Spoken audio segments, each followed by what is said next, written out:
Saudações filosóficas, saudações literárias. Hoje, dia 11 de novembro, aniversário de 201 anos de Fyodor Dostoiévski, um autor que tem sido recorrente aqui no canal, nos cursos que faço, em homenagem aos 200 anos, ao bicentenário desse escritor. As suas obras, atualmente a gente está no curso com os irmãos Karamazov, que vai começar a segunda parte no dia 21. Esse autor tem, naturalmente, em suas obras grandes temas filosóficos sendo discutidos, mas o que me chamou a atenção, interesse para ele também, é sobre a sua própria vida.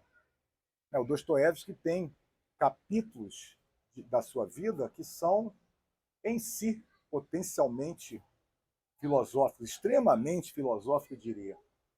E eu queria usar um desses capítulos para, nesse dia, a gente estar comemorando, estar homenageando esse escritor.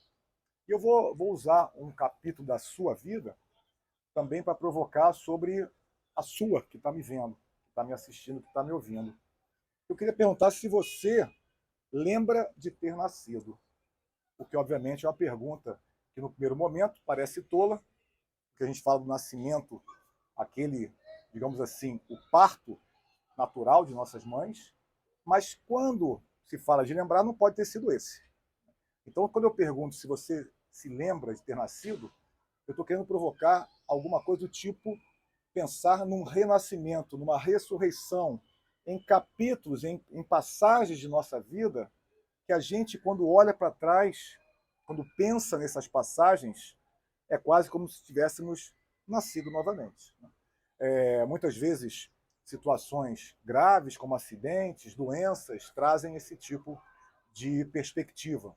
Mas no caso do nosso autor, de Dostoiévski, tem um capítulo específico que eu vou usar aqui agora, nessa live, nesse vídeo, para homenageá-lo.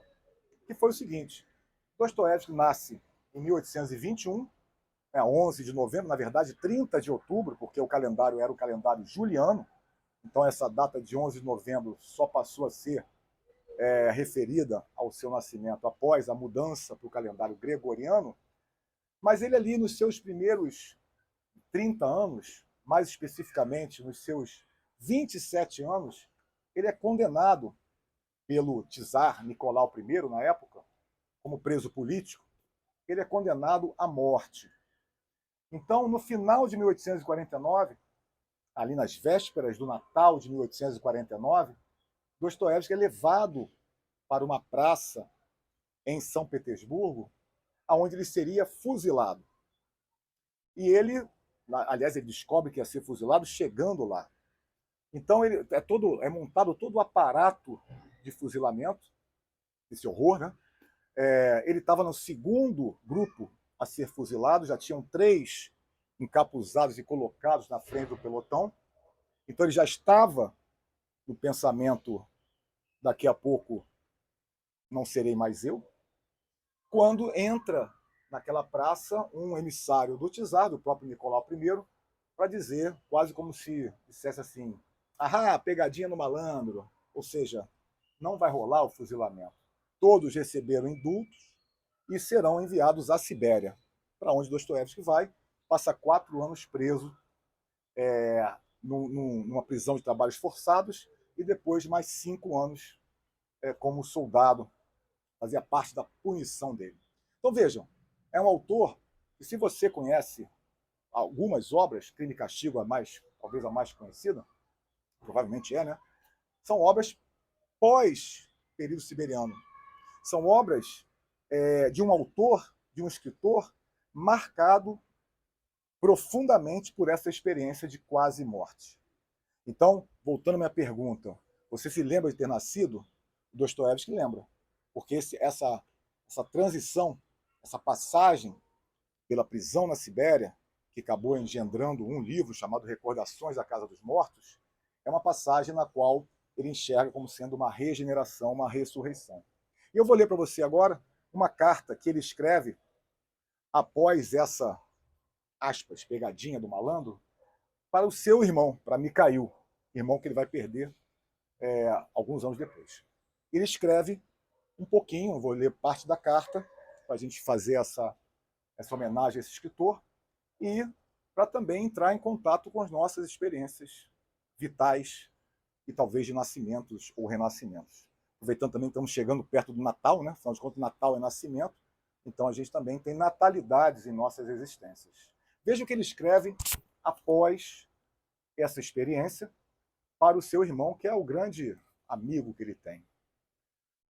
Primeiro ele coloca que essa experiência de quase morte, vou começar a citar uma carta, né?